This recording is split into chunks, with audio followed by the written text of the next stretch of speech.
Cardiff City 0, Leeds United 3. That's a late result there in case you haven't got that one. On the panel tonight, we got Mark Pontin. Thanks for coming back, Mark. Evening, nice to see you. And hello to you, Al Worth. Good evening, gents. And the person that we've deliberately, on the TV when they have somebody on and like they keep it really, secret person. So we got Pistol Pete who wants to talk to us about the weekend. I'll go to you first, Pete. Hi, Steve. Well, thanks for inviting me on. And we should have a disclaimer that you have been asking me to come on the last few weeks, and I'm unable to do it. And yeah, it's not deliberate for tonight. No, and today, I'm on today at a time where I am probably at my most angriest I've been for the entire of the season, and it's mainly due to the fact that I felt that on Saturday was one of the most unacceptable performances you could put in if you're the Cardiff City team against a side like Leeds, where there is a history to the fixture. It's not like Bristol City or Swansea, but there is a bit of bite to the fixture. And to go out and put that side out, set them up in the way that they were set up, I think is unacceptable. And I'll preface these comments by saying I am a big advocate of Errol Bullitt. I think he's done a terrific job. I see the bigger picture. We're 12th in the league. I'd have snapped your hand off at that this time last year. If you'd have said to me in January next year, you'll be 12th in the championship, come nowhere near relegation and look 3 points off the playoffs. My frustration is that we played with such verve and vigour at the start of the season. Yes, we had Ramsey fit, and he's been a massive blow, but I don't see why Colwell is not in the team and starting every week. I don't see any excuse for selecting Rolls, Wintle, and Siopis. I would have it Siopis and Rolls. I think Wintle is one of the most negative footballers I've seen in the way he's played this season. He never plays forward, never looks to play progressive. You look at the fact that Collins is absolutely on his feet at left back. I'm really worried. And you see that the FFP stuff, when we're going to talk about financial fair play later on, is really affecting us as well. I'm pretty annoyed with Live. I'm annoyed with previous managers for getting us in a state in the first place by signing so many bang average footballers on extortionate wages. But it's also due to the fact that I want to see my team at home, no matter what the situation, have a go and try and be positive and on the front foot and have a dig and try and go to win the game. I don't want to see, as I've seen against Leicester and Leeds, to sit on the back foot, concede territory, and almost say, right, we're going to try and hang on in there, maybe nick a goal. Didn't work against Southampton away. That tactic didn't work against Leicester, and Leeds, who have struggled away from home in recent weeks, have never had an easier away game as they've had in that one on Saturday this season. It was really, really poor. And I think it should be called out for that. And people should stop making excuses and call it out for what it was. That was on Bullitt. And I'm a huge admirer of him. I think he's done a decent job, but he's not immune for criticism. And I think he deserves every ounce of criticism that he's getting for that setup on Saturday. And we can talk about the wider context of needing players and the players not being good enough. And that being hugely demonstrative on Saturday, but in simplistic terms, there's still players available like Colwell. I'd even like to see Kieran Ashford play at number 10 ahead of Ryan Wintle.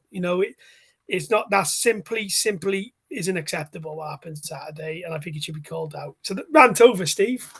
Thank you, Mr. Peter Bradbury, and welcome back. Mark, do you want to respond to that at all? I agree with everything he said. I mean, it was dire. It was really dire, and I'm just hoping that the sending the loan players back situation means they're clearing out, freeing up wages to get some quality in. But I don't know what else he's going to do. I don't know. I can't see what else he's going to do. But it's strange that the loan players that we had, like Panzo, that didn't get much game time, they're recalled by their clubs, or we just send them back because we need to free the wage bill up. But the Sheffield Wednesday game, they were blooding Ollie Tanner as a left back. When we've got Joel Bagan, we can recall, I presume, or I don't know what the contract is, and because one of the worst parts of the game for me, apart from the fact it should have been 5-0, let's be honest, but was the Jamalu Collins, Carlin Grant ramming into each other on the wing there. There's no connection on either of our wings. The only connection we did have, which was lacking on Saturday, is the centre backs. But there's no connection anywhere. I can't see any fluidity. I can't see any rhythm. The last time I was on, I was saying how good the rhythm was and how good the flow was. There's no flow. There's no rhythm. There's no. It's dire. It was dire, and it was also gutless as well. Really gutless. I mean, it was too easy for Leeds. It's like we didn't have a midfield half the time. Yeah. It's even with Joe Rolls, who usually tries his best before he went off. It was still, they just ball over the top, ball through, so easy, down the wings. They knew exactly how to get through us, and he's been persisting with this two holding midfielders, maybe three at times, but usually one slightly forward. It's not working. We don't have a midfield, and he needs to seriously think. Maybe go 3 at the back, maybe go 5 in the middle. Do something. But he's so it's hard because he's got a Tete up front who knows that they're looking for a striker. He's got the players in midfield that know that when Ramsey comes back, so you got Colwell as a potential number 10. You've got he's trying Wintle there. He's trying all these players there. Every time Callum Robinson they all know that when Ramsey's fit, they're not going to be playing in that position. So you've got a large group, a large number of players that they're thinking, well, what's the point? Keanu Tete is like probably, well, if they get Kiefer Moore in, I'm not going to get a look in, am I? And he wasn't pressing. He was awkward. It was painful to watch it. Painful to watch. A friend of mine, Al, said, and I think he's meant this in a loving way, that Keanu Tete's first touch reminded him of Leo Fortune West a little, Very, very similar. Very similar. I mean, look, we're saying he's a youngster, but we paid half a like million, Leo, didn't we? We paid half a million. I think, Steve, following on from what the others have said, I just think we've been papering over the cracks since the end of October. There's been 12 league games. We've got home, I think, on 3 of them with sort of lucky wins, if you want to call it that way. I haven't seen any good home performances since the end of October, but this league is such at the moment that we've been staying in touch with the playoff places, and as a result, I think instead of looking at performances, people said, oh yeah, this is a great season so far. But if you actually go through those last 12 games, some of the performances have been very, very poor. And when we come up against anything resembling a good team, we're found out straight away. So Leeds, Leicester, West Brom, Southampton. Now I know I appreciate that they are gonna be the 4, if you like, in the league. But if you want to get in with the league, you've got to put a performance against the good. We can't just roll over. And then interspersing amongst that, we play against, if you like, perceived to be poor teams. You like said Birmingham, when they were on a really, really, really poor run, we lost to them 1-0. Plymouth hadn't got anything away from home. We basically, I think we didn't lose to them. It was a game we needed to get something out. They came to us and drew. Very, very difficult. At the moment, before we came on, I was saying, I'm not saying we're in a tunnel, but I can't see any light at the end of anywhere with the games that are coming up. Again, we said before we came on air, Pete was saying about Plymouth's home form is outstanding and has been ever since really they got promoted. So it's going to be a difficult one going there. I just feel that we're all saying that we're doing well to stay because of where we've been in the league. But if you look at the performances of the last 2 months, no, we're not. Not in any way, shape, or form. So I think it's 3 wins in 10. I think that's right, something like that. So I mean, for those of us who if you like, only really go to home games, that's all we see, in the flesh. And it's been, I'm not saying I'm not behind the manager, but if he wasn't perhaps such a personal guy or such a popular guy, if this had been Steve Morrison, would we have then be turning around saying, hang on, this manager's rubbish? So we're 10 minutes into the show, and I'm going to ask you the question. Yeah. You know, I'm sure all football sides are the same. You know, they talk about the fickle nature of fans. You know, a couple of weeks ago we were doing quite well. If we won a game now, we'd probably be, you know, a couple of points off the playoffs again, and we can start thinking, oh, here we go. You know, But but we're playing like a relegation team, Steve. yeah, well, we are. So I'm not saying this, right? But this is obviously, you know, when we start losing a few games, these comments come out. Obviously, we're 2 weeks into the transfer window, so fortnight Wednesday, I think, is the end of the transfer window. There was talk of all these players coming in. None of them have come in. You know, is it because we don't know, but is it, in your opinion, do you think it might be that there's some kind of trepidation about you know, giving cash to this manager to bring players in? I really don't. I mean, behind the scenes at the club, is the disruption amongst players where some of them think or know they're going out. Yeah. They've seen what's going on. They've seen their manager come in and say, I need 5 or 6 players. I'm not criticizing him for that. But if you're in the first team and your manager's saying, I need 5 or 6 players, you're automatically thinking, well, what's the manager thinking about me? You're all of a sudden, you're speaking to your agent, I want to get out of here because the manager has already been saying we need 5 or 6 players.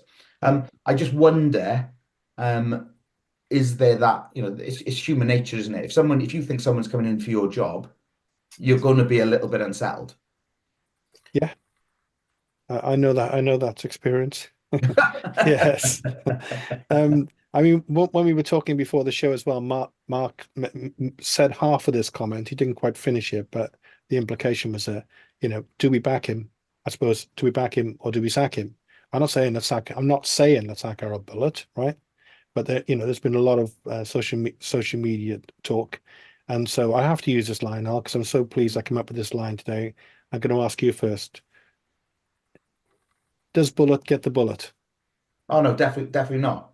But I just think I don't think I admire him for coming out and saying what he feels. Okay, at the moment, saying because he actually said, I don't know what we're doing. Okay, I admire him for that. I don't think, and I'll call it the regime, will particularly like him for that. I can't imagine Vincent Tan liking the fact that his manager's come out and said, well, don't ask me, I haven't got a clue what's going on behind the scenes. Was he a little bit too honest for his own good? As a fan, I like it, but I'm not sure that the hierarchy will like him saying that, and I think he might have fallen out of favour with them. It won't take much. It won't take much for him to have a disagreement with Vincent Tan. Because of the Sabri Lamucci thing, you know, again, I think reading between the lines, you know, big personality, got opinions. I suppose I'll just come quickly to Mark, and then I'm sure Pete's got a lot to say about this. Mark, about what Al's saying there, really. You know, look, we're halfway through this transfer window. He's only at the moment on contract till the end of the season. I think there's an option, but he's only on contract until the end of the season. So, you know, do they believe in him? Do they not? And in his defence, I would say, if we look at that squad on the weekend, you know, Callum Robinson for some reason was unwell, I think. There weren't really many other options. You know, we were down to the bare bones. So, you know, he can only say the same as the fans. If he wants to be successful, he hasn't come here to fail, is he? He needs to know, you know, what the future is and if he's going to be supported. Well, it's hard. It's hard. It's always hard because we've got a tendency that when a manager comes to the club and we go on a little run, we all get really excited and think this is great. Mick McCarthy being one example, and then we got a tendency to realize that perhaps that was just a false dawn. The one thing that concerns me is, and I thought about this today. I thought, quite often, every transfer window, doesn't matter who the manager is, we're always concerned, put it that way, in a polite way, about the person that's in control of the finances, right? Mm-hmm. We all got to be grateful, and he took us from where we were to where we are, etc. We had the Premier League and all this kind of stuff.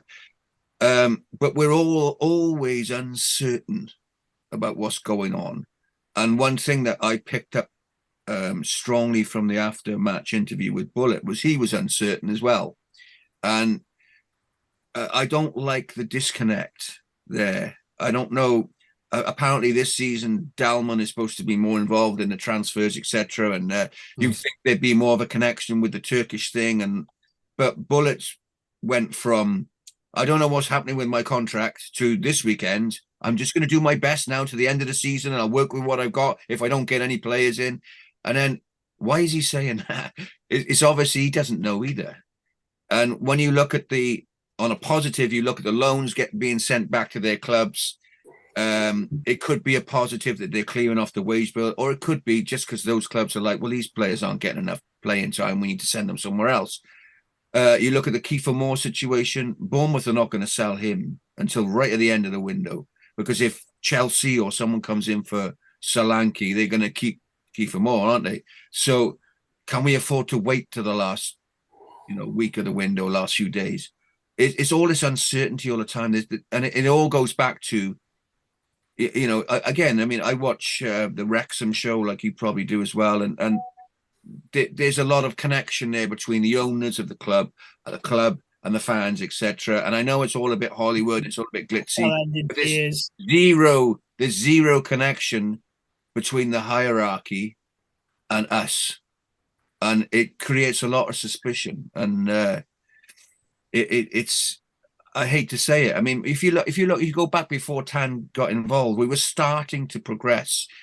If we'd progressed to the point where a potential buyer had come in, because Cardiff is an attractive, proposition, we might have been much better positioned now. Now we've got an owner where any prospective buyer is going to go, well, he's difficult to deal with, so we don't want to go for Cardiff because we were going to deal with Vincent Tan. And it's like, I hate to be negative about it, but it's the same thing all the time. It's the same thing every time, and it's and the times he has backed us financially, perhaps the decision was wayward when he's spending a lot of money on the first Premier League team. Maybe some of those decisions were just naive, and it just needs strength. We need strength. We need communication. There's never any communication, But there is on this show. So yeah, I know, but it's just frustrating. It's just frustrating, Pete, I'm sure you want to come in. Well, I mean, look, I would give him a new contract and I'd allow him a couple of windows to build his side.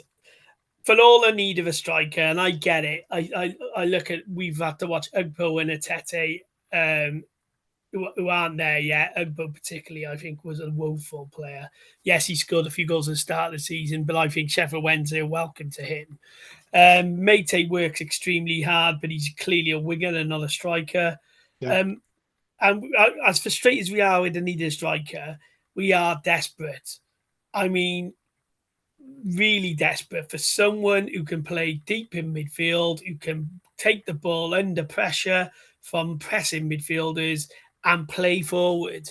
Our big problem is Rawls and Wintle get the ball and they're under pressure and they go backwards. Then that's when the press comes, and then McGuinness and Kutas are put under pressure, and then it ends up going out of play in our own half, or Anik has to hit it 30 yards forward. And we're trying to play progressive football, but we haven't got a player who can turn, pick up the ball, and is comfortable on it, and get us playing forward into the front line with any quality. I think Bullet should be given a new deal. I think he should be back. The issue is, I think on financial fair play. I think that's right. I think the club are right to be concerned about financial fair play, particularly when you have a look at what's happened in both DFL and the Premier League in recent years. I don't think they are making excuses. I think we haven't sold a player since we sold Kiefer Moore for big money. I haven't seen us get 5, 6, 7, 8 million pounds worth of players out the door. So we are having to trade players out to bring players in when you do that. And I think, sadly, when you got players like Sawyers on good money, who hasn't played a lot, Rinner Motter, well, I give a shout out to Rinner Motter. He did okay when he came on. I thought he did really well. Yeah, you've got them not playing. They're on decent money, and there's quite a few others. So we can go through the list. I genuinely think the club are trying to ship them out so that they can bring in your Kiefer Moores, your deep lying midfielder that they desperately need. The problem here is we've gone from manager to manager, strategy to strategy. It goes back to what Alan and I have talked about And to be fair, Mark, when we've been on together on this program about having a recruitment strategy, not for a manager, but for a sustainable future of the club. And I'm delighted. I have to say, and City fans will go mad at me for this. I'm delighted we didn't sign those two lads from Turkey. One's 30, one's 20, one's 31. Right? Even if they are terrific for the City, what long-term preparation is that going forward? There's no resale value. There's no progressive move there. It's again giving wages to players who are heading into the latter part of their career. This club needs to start buying younger. Looking at people like Sunderland who've got Jack Clark in, and now they've got a £25 million player there. You know, they developed the player. Need to look at developing players like Tanner and Colwell and Ashford and Eli King. Supplementing them with quality young players as well. You look at what the season Philogene had last season for us, and now what he's doing for Hull. Yeah. You know, I'm disappointed. Scotty Twine's gone to Bristol City today.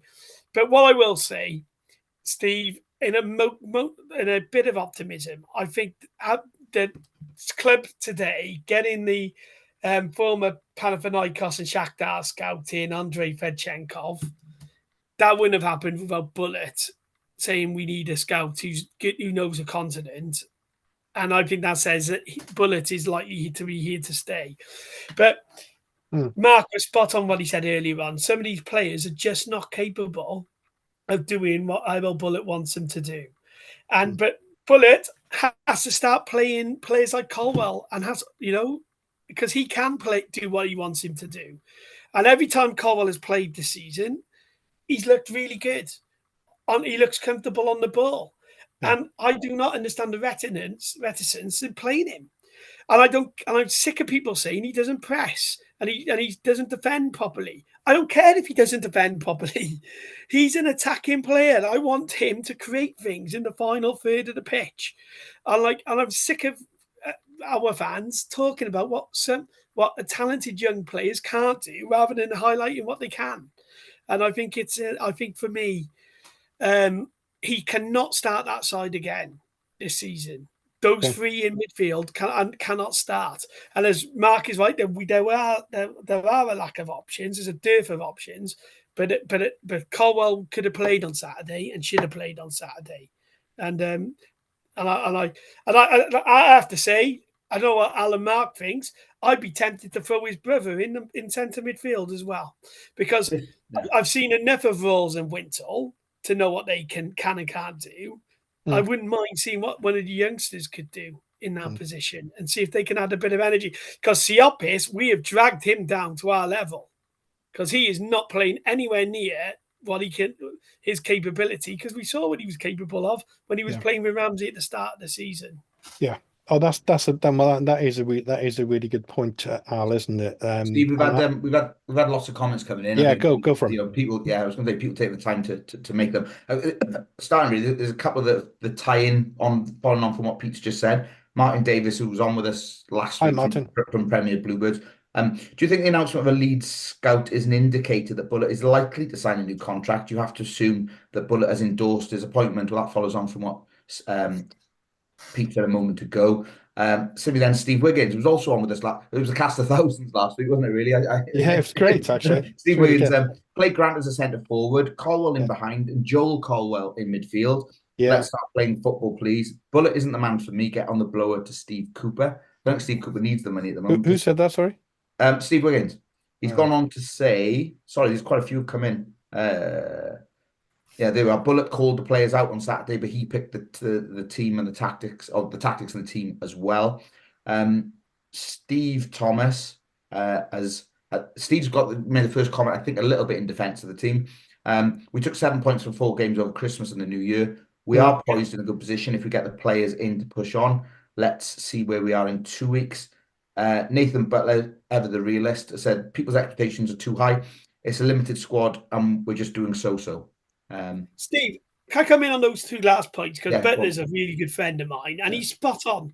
I think it's important that and to say no one on this panel believes that like we should be beating Leeds United. You know, I think it's more the manner of how we played and the setup and sort of conceding the ground to allow them to play with comfort. And they have clearly, I mean, they are clearly. I mean, Somerville was outstanding on Saturday. He looked a class act and should be in the top 10 Premier League club, let alone the Championship.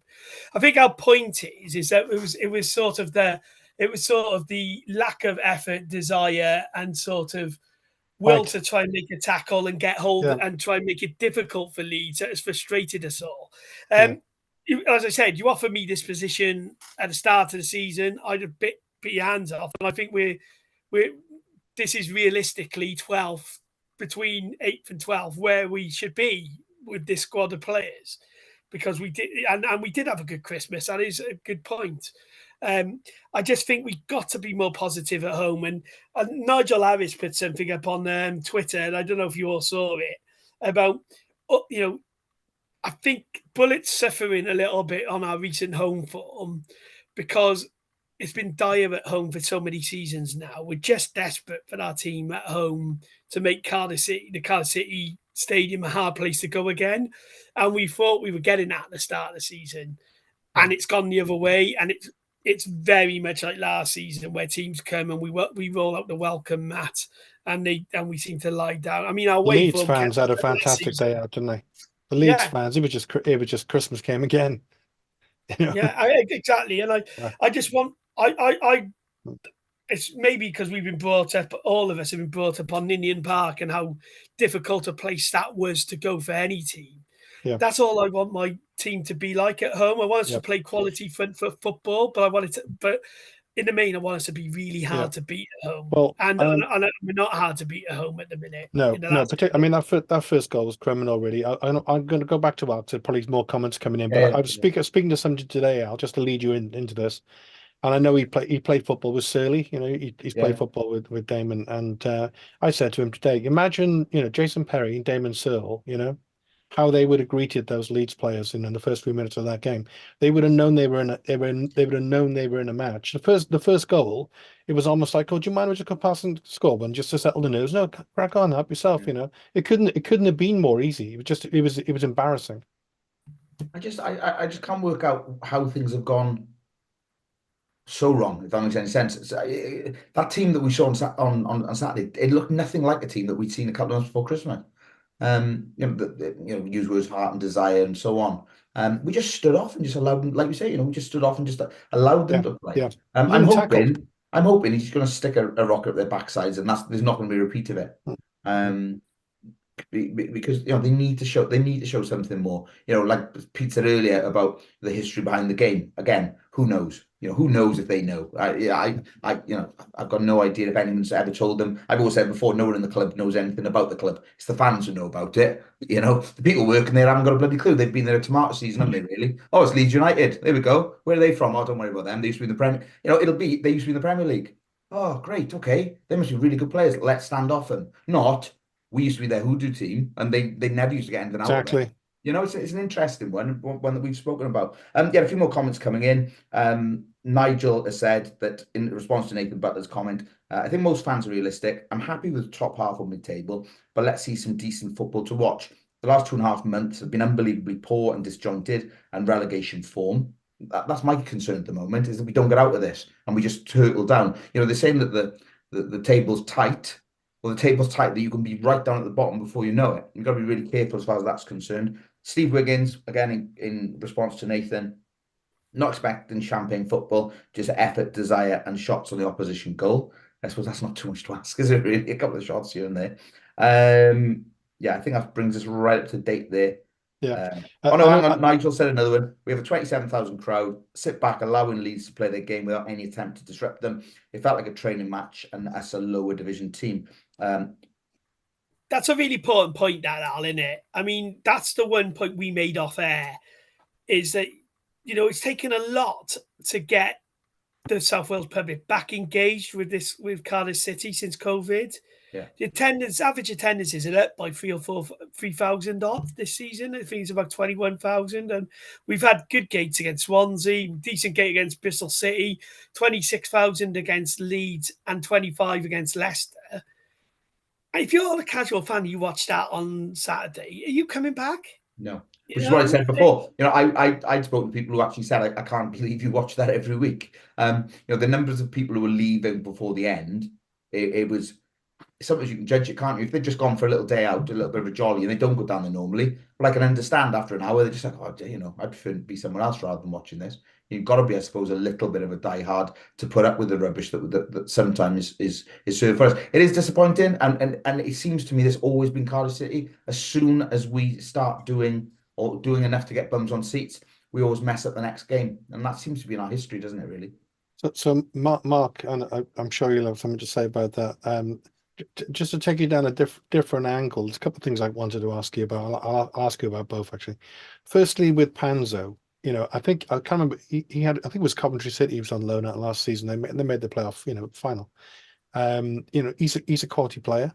He didn't get much of a look in, and of course, you know, he had McGuinness to get past, I suppose, really, or Gutas, and they've both been playing well. But then the only way he would have played, I think, and he could have played, and not saying this is what we should have done, but in retrospect, the only way he was going to get a game, I think, if we had gone three at the back, if we'd had Panzo, McGuinness, and Gutas, that's not too shabby, you know, with a couple of players pushing on. So I think we wasted a loan there. I think he's a quality player, and I think we wasted a loan. Ugbo obviously not quite so much. Winnison may well go back, and I suppose we got to create some space. But coming on to Siopis, do you think the point that Pete was kind of alluding to earlier, that, you know, okay, when we played away against Leeds, Leicester, Ipswich, we could have won all three. Arguably should have won at least two of them. When Siopis had Ramsey, or a player of that, you know, there is only one Ramsey. When he has a quality player and quality players around him, then we'll see the best of Siopis, and that's what I think. That if we do bring some quality into midfield, that's when we might see Manolis Siopis coming back into what he can. We all know he can do. Yeah, I kind of agree with that, because he was spraying the ball around a lot when Ramsey was on the pitch. Because Ramsey's got the vision to look for the space. He's got the vision to create, to see the space before they say that, you know, he's got a vision that a lot of footballers haven't got, etc. When you get to that class, now when the ball comes to Siopis, he's having to hesitate, look for something to do, to pass to, and there isn't anything, and then he gets caught in possession and he gives away goals at the end of the day. But I think a lot of this is what's going on now. You see, we saw it with previous managers where they were so threadbare that they stuck diligently to something that was working a few weeks ago in the hope that it would click again. We had the Mick McCarthy 5 centre backs thing. We had, you know, the options are quite limited.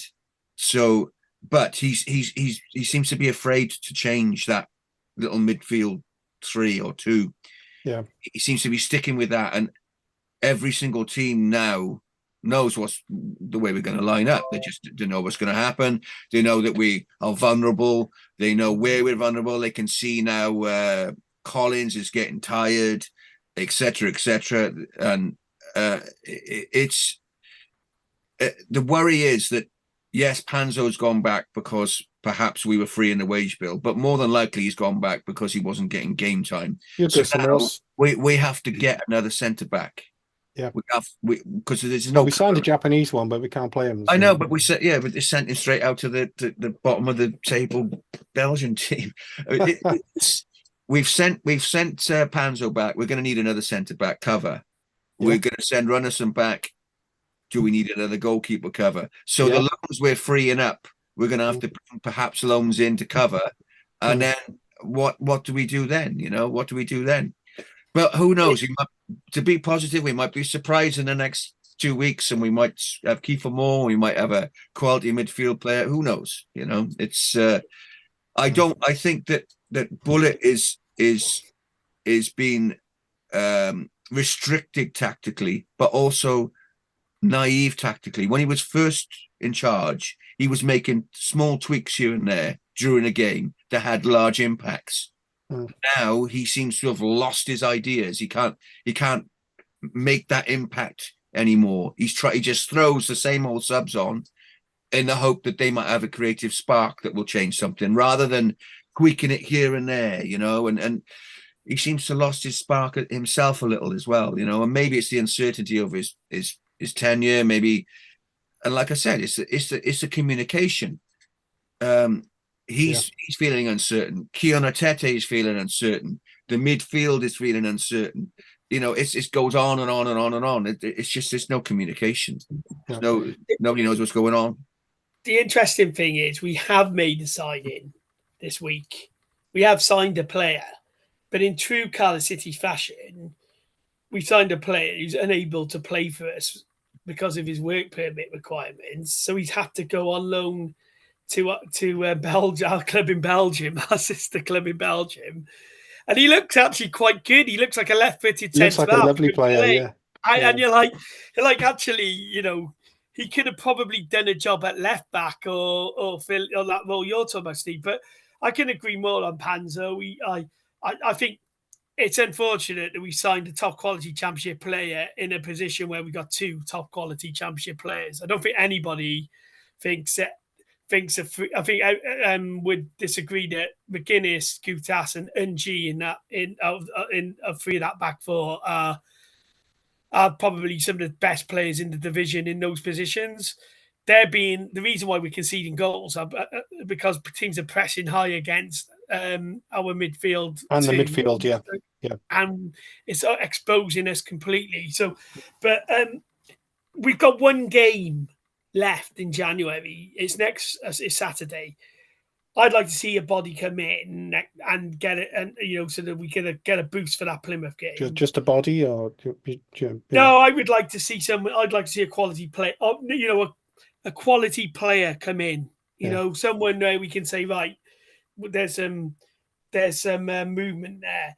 But the reality is, I suspect he'll be after once we've got the games out of the way, and we're trying because we've got to get Sawyers off the books. We've got to get either one of Wintle or Rinamotta off the books, I suspect. So let me just respond to you that one then, because in the Sheffield Wednesday game, Rinamotta went on a sensational run to get that first penalty. You know, okay, but you forgot we can't score penalties, but he got us the penalty.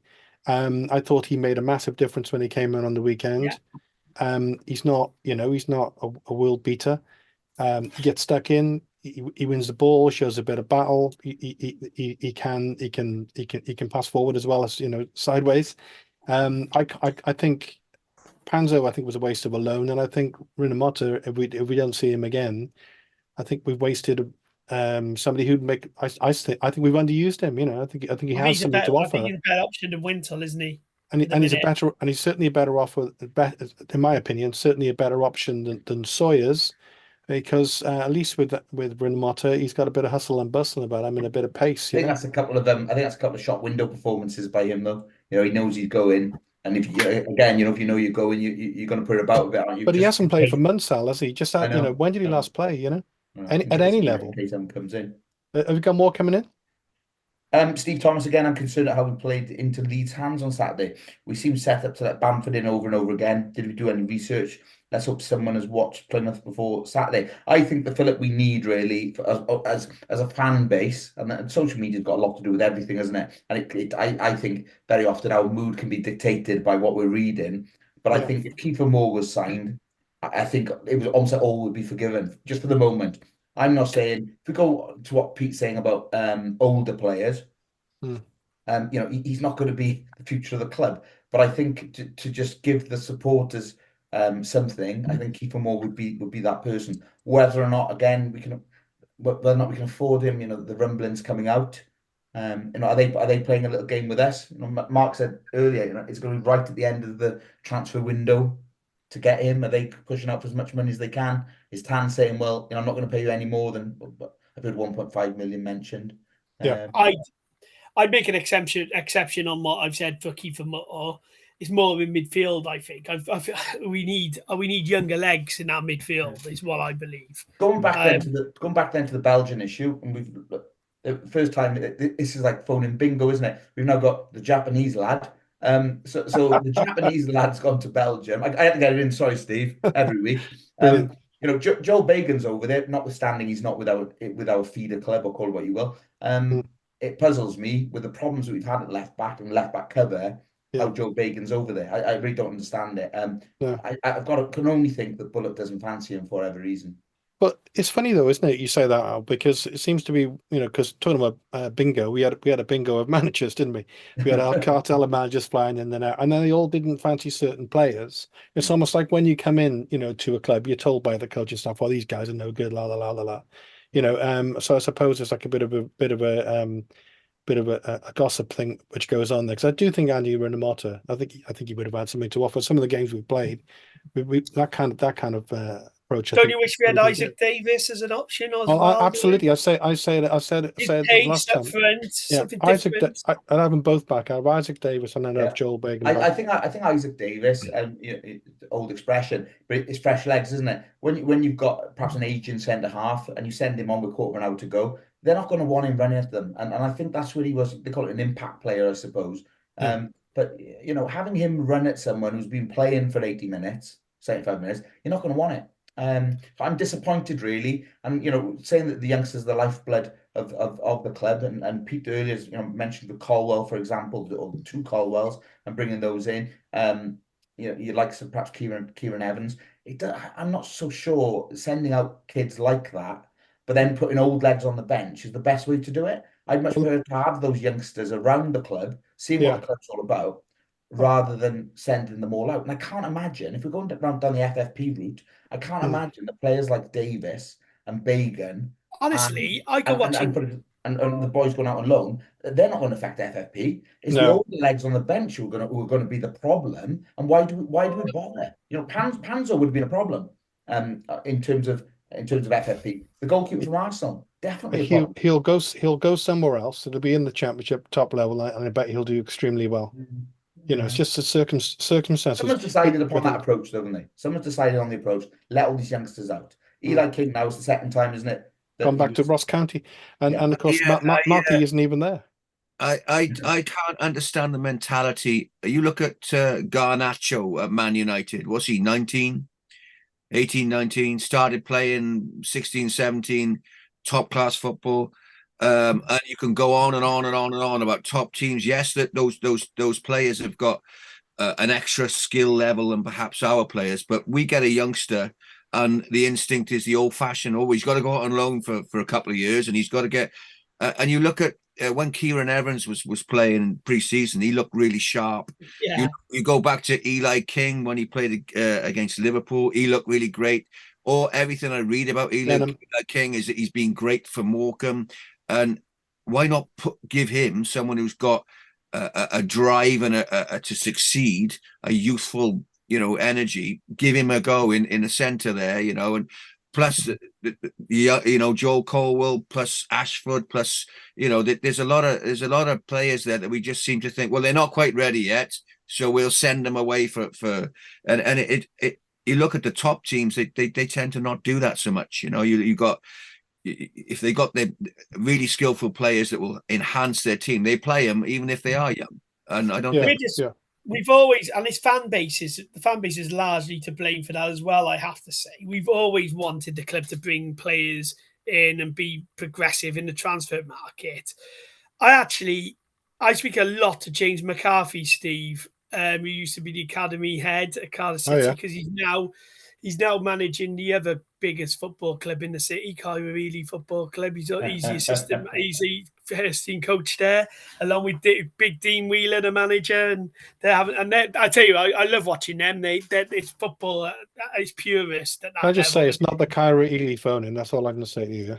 Well, should be. Some of the best commenters we have are from Cairo and Ely. But it's he is adamant that these boys are good enough. It's just the club are don't ever gamble. I'm Paul's dad, who was a scout, Steve. They're adamant that they're good enough. It's just they don't get the opportunities to get. You don't know until you throw them in, and we don't throw them in, and we're very reticent to do that. And I really wish. I think that would have given the fans a boost on Saturday if you'd saw Joel Colwell in the first team, and along with Ruben, and you thought, wow, I'll give him a bit of game time, you know.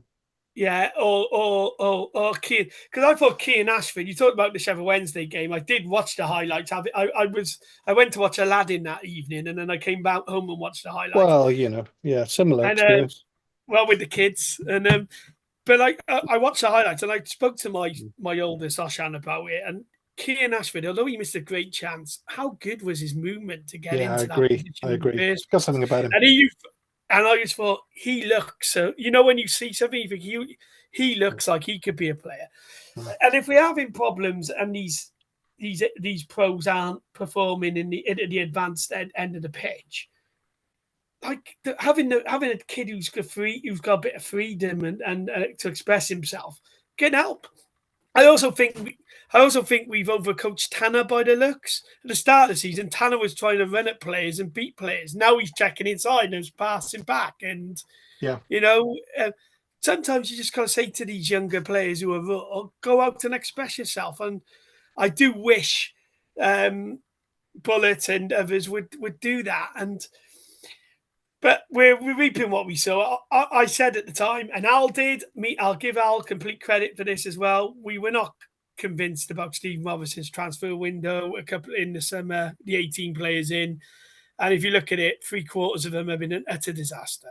And we're now in a position where we got a proper manager in place who's looking to get us on the front foot, but we're having to shift out players who no one wants. People know about Romain Sawyer, Steve. They just don't want him. Yeah, I think he might struggle to find himself another club. Some of these players now, okay, what you're going to hear is that his contract was terminated by mutual consent. In other words, we're going to pay him off just to get him off. I think you'll find that this will happen because no one is going to come in those players. Nigel Harris has made a good point on the comments. I just had a look at Al about Cameron Antwi, and you know. And Darren, and I agree with him on this, on Darren Pearce's comments, which were not helpful. Like, you know, but Darren Pearce said some of them aren't ready.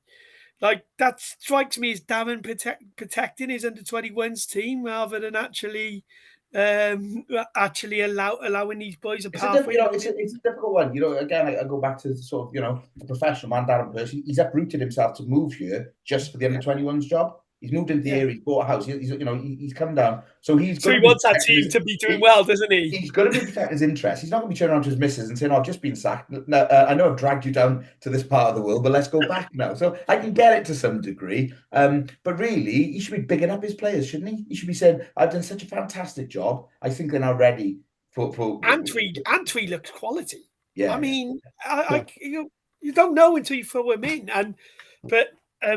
I mean, I remember when Christian Roberts was the more exciting talent than Robert Earnshaw, for instance. I'm going to try and get him on the show one week, by the way.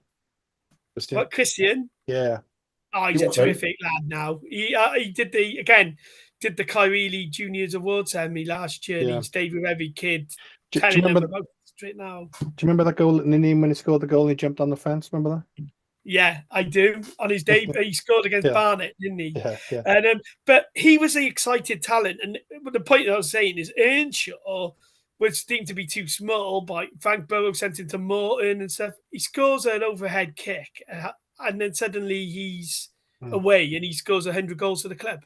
Yeah, you don't know until you throw him in.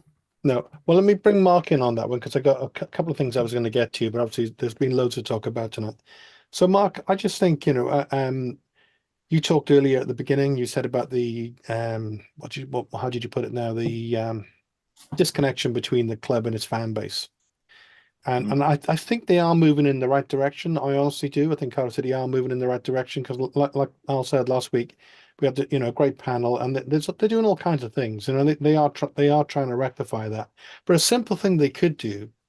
And again, maybe it goes back to what Al said about they don't understand the club, they don't understand the fan base or anything else. But if they were to bring back, I'm just talking as a fan, right? if they were to bring back Isaac Davis and Joel Bagan, you know, they're already on the books. They're not new signings, yeah. They're not going to be on massive money. They both had about half a season. Isaac scored a few goals. He's playing for a side who's really struggling. He's still scoring goals, and apparently they love him over there.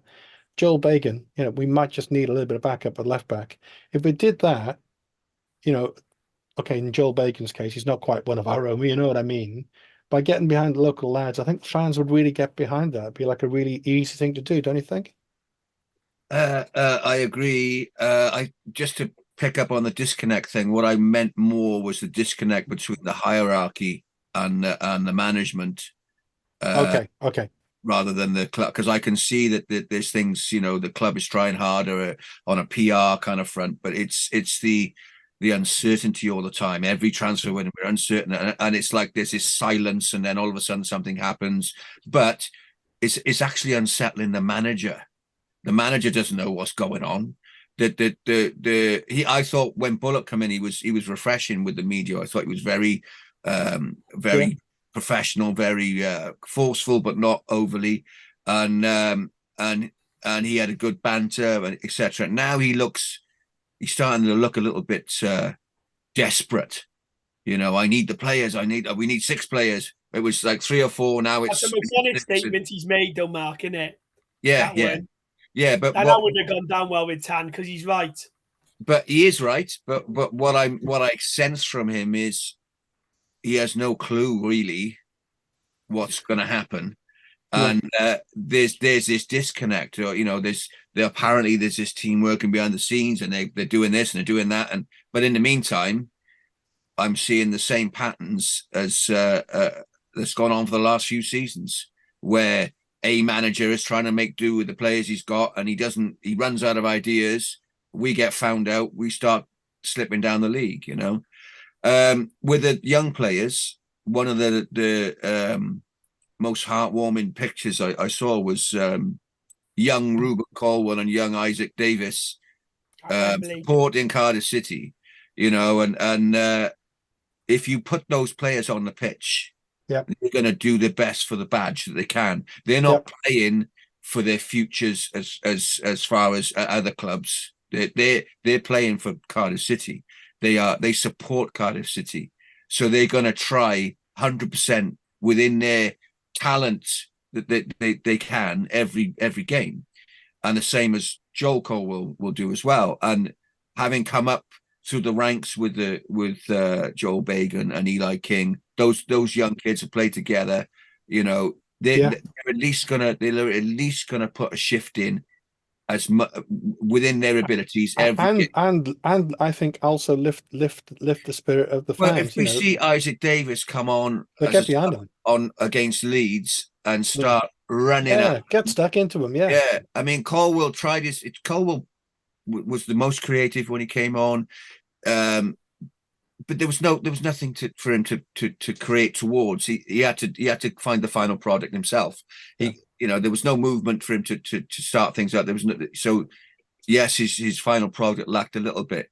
But if he's got Isaac running down, if he's got, you know, his brother just behind him, you know what I mean. There's a lot to be said for that. I mean, there was no passion. There was no passion. Yeah, I agree with you.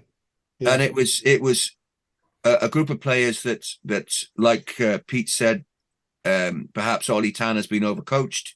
He seemed to be he's a shadow of what he was against Swansea.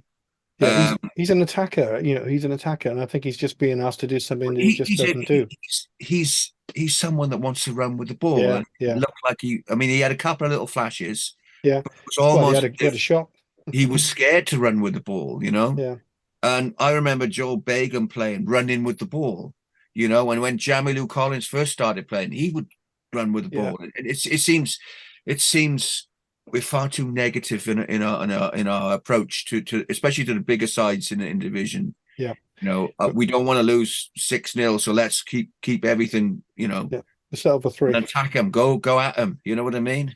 I want to say a few things before we get to the end. We've got about 6 minutes. So, firstly, Mark, just to respond to what you just said. So I might just try and fly through a few topics and whiz them round. One of them, Mark, is but I'll go to Jamila Collins. What a great player he looked, yeah. Yeah. he had a massively impactful injury. It might just be. I hope I'm wrong. He might just never be the same player again. You know, He's lost something it's going to definitely. take time, isn't it? It's going to He's take time. lost something definitely. But there's also, again, I mean, there's a disconnect on between. There was a good connection between him and Carl and Grant. Now there's a disconnect. It's not working. It's not. You know, they're not playing well together, and I don't know whether they've been told to perform differently, but it's not working. But he's exhausted. You can just see it. He's tired. He's played, apart from the Sheffield Wednesday game, he's played every single game. And it's he needs to be. He needs some backup, but we don't have A any. couple Joe of half Bagan will give games us where some. he's replaced. He And did. again, Joe Bagan is the guy that could have done that. I think. O'Dowda being out for a little bit I know longer. Dowdy, yeah, of course. Yeah. So we want him further up the pitch, don't we, O'Dowda, really? I mean, of course, Jamila Collins did freshen up his hair. His hair went a different color, so that was a step in the right direction. But it wasn't Billy's boots. It wasn't magical for him. Pete, would you be inclined briefly to bring back Isaac and Joel? I would. I would. Bagan in particular, because he I think for all the reasons that's been given by you and Mark just then. And Davis is on form at the minute in Belgium, and I'd love to. And I do think if we haven't got a striker for Saturday, I'd be seriously thinking of calling him just to play Saturday and get him in, get something different in that forward position. Because I think Tete, I actually think there's something in Tete. I just think he's shot of confidence at the minute, and I'd like, I think. And Al's right. He's looking over his shoulder, thinking someone's coming in, and that's me done. Actually, he's going to have a big part to play. My worry is, Steve, we're 3 points off the playoffs. Even if we got to the playoffs, you want to be in them to win them, and I just don't see us beating anyone of Southampton or Leeds at the minute over two Southampton, legs. Leeds, Leicester, 3 best sides in the division, in my opinion. And before we go, Steve, can we give a shout out to Reading fans as well? Yeah, I was going to. Go for it. Yeah. We're having a bit of a moan here about City, and all fans concentrate on their own club, and rightly so. But what's happening in Reading is an absolute disgrace, and highlights to go into a little bit of my day job and highlights why football needs proper regulation and an independent regulator when owners like that are allowed to asset strip a football club in the way that they have. And sadly, I mean, it looks like they're unbeaten in 6, and they've been playing well, Reading, and it looks as though their whole team's going to be completely and utterly, no matter what happens, they're going to be in this window destroyed. I think if we're looking for a progressive midfield, Charlie Savage could be a shout. I like Charlie Savage, but I do hope that people are paying attention to what's happening at Reading, and that the media concentrate on that, because that could be another Bury, and then a former Premier League club. It's scary.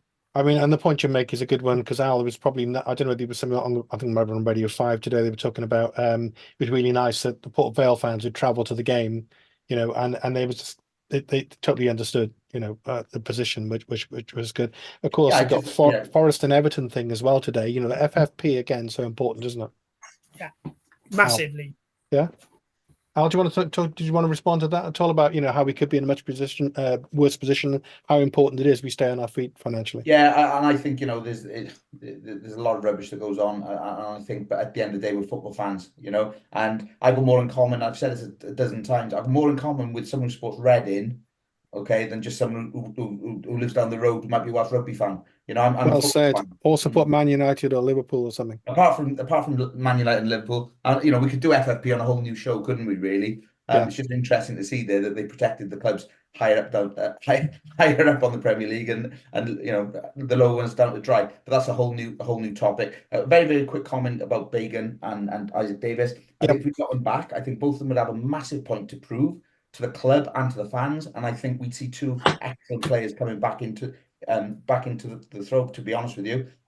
Kieran Evans, one little comment about him. He's gone up to Gateshead. His contract's over at the end of the season. I mean, what sort of message is that getting out to him, really? I think his days might well be numbered, which it's a shame. And I worry then about the impact that has on the other younger players who aren't seeing the players breaking through, or when they do break through, like Colwell, the way that they're being treated insofar as they're not getting regular game time that I think a lot of us think they should be getting. Okay. Mark, did you want to comment on any of that at all? I agree. I agree with that. I agree totally with that. Isn't Isaac Davis out of contract as well, though? I'm not sure. You got a year. I think he signed a new deal at the start of the season, didn't he? Right. And Joe's Yeah. got 4 years, hasn't he? Yeah. Yeah, but yeah, I agree with everything Al's said there. But you know, it doesn't get any much tougher. I tell you, much tougher in this league when you're than Plymouth away. And I can't remember the last time we've won there. So give us a score prediction. 2-0 City. Hey, that's what we like. The totally crazy logic you know. football fans. I totally agree with Pete. Okay, we've done all this now, and just for next week's show, we'll be just off the playoffs, and we'll be saying what a fantastic job Bullet's doing. I think we're going to go down there, and I think we're going to win 2-1. Okay, Mark. 1-1 draw. There's no basis for this, though, is there? No, of course not. Blind loyalty, Pete. Blind loyalty. Yeah, I'm also going to go for a draw. I also think it'd be a draw, a score draw. Yeah. Anyway, thanks for that, guys. Loads to talk about there. Let's hope by next week we've picked up the 3 points. We're right on the verge of the playoffs, and we signed multi-million-pound players. Super. Good See you evening. soon. Thanks.